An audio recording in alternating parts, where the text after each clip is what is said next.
ರಾಜ್ಯ ಸರ್ಕಾರದ ವಸತಿ ಇಲಾಖೆಯಲ್ಲಿ ನಡೆದ ಭ್ರಷ್ಟಾಚಾರದ ವಿರುದ್ಧ ಚಳ್ಳಕೆರೆ ನಗರದ ತಾಲೂಕು ಕಚೇರಿ ಮುಂಭಾಗದಲ್ಲಿ ಗುರುವಾರ 12:30 ಭಾರತೀಯ ಜನತಾ ಪಾರ್ಟಿಯ ಮುಖಂಡರುಗಳು ಪ್ರತಿಭಟನೆ ನಡೆಸಿ ಆಕ್ರೋಶವನ್ನು ಕೂಡ ವ್ಯಕ್ತಪಡಿಸಿದರು.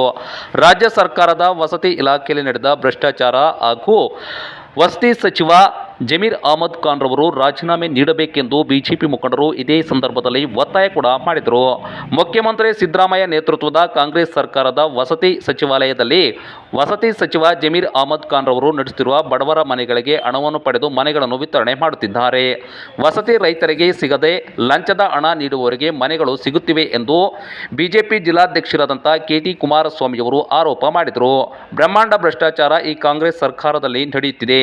ಕೂಡಲೇ ಮುಖ್ಯಮಂತ್ರಿ ಸಿದ್ದರಾಮಯ್ಯ ಸೇರಿದಂತೆ ವಸತಿ ಸಚಿವ ಜಮೀರ್ ಅಹಮದ್ ಖಾನ್ ರವರು ಕೂಡಲೇ ರಾಜೀನಾಮೆ ನೀಡಬೇಕು ಎಂದು ಬಿಜೆಪಿ ಜಿಲ್ಲಾಧ್ಯಕ್ಷರಾದಂಥ ಕೆ.ಟಿ. ಕುಮಾರಸ್ವಾಮಿಯವರು ಒತ್ತಾಯ ಮಾಡಿದರು. ಪ್ರತಿಯೊಂದು ಇಲಾಖೆಯಲ್ಲೂ ಕೂಡ ಬ್ರಹ್ಮಾಂಡ ಭ್ರಷ್ಟಾಚಾರ ಈ ಸರ್ಕಾರದಲ್ಲಿ ನಡೆಯುತ್ತಿದೆ ಎಂದು ಅವರು ಇದೇ ಸಂದರ್ಭದಲ್ಲಿ ಆರೋಪ ಮಾಡಿದರು. ಭಾರತೀಯ ಜನತಾ ಪಾರ್ಟಿಯ ಚಳ್ಳಕೆರೆ ಘಟಕದ ಅಧ್ಯಕ್ಷರು ಆದಂಥ ಸುರೇಶ್ ಹಾಗೂ ಬಿಜೆಪಿ ಜಿಲ್ಲಾ ಪ್ರಧಾನ ಕಾರ್ಯದರ್ಶಿಯಾದಂಥ ಬಾಳೆಕಾಯಿ ರಾಮದಾಸ್ ಸೇರಿದಂತೆ ಬಿಜೆಪಿ ಮುಖಂಡರು ಆದಂಥ ಜಯಪಾಲಯ್ಯ ಹಾಗೂ ಮುಖಂಡರುಗಳು ಆದಂಥ ದೊರೆ ನಾಗರಾಜ್ ಹಾಗೂ ಮತ್ತಿತರರು ಕೂಡ ಪ್ರತಿಭಟನೆಯಲ್ಲಿ ಭಾಗವಹಿಸಿದರು.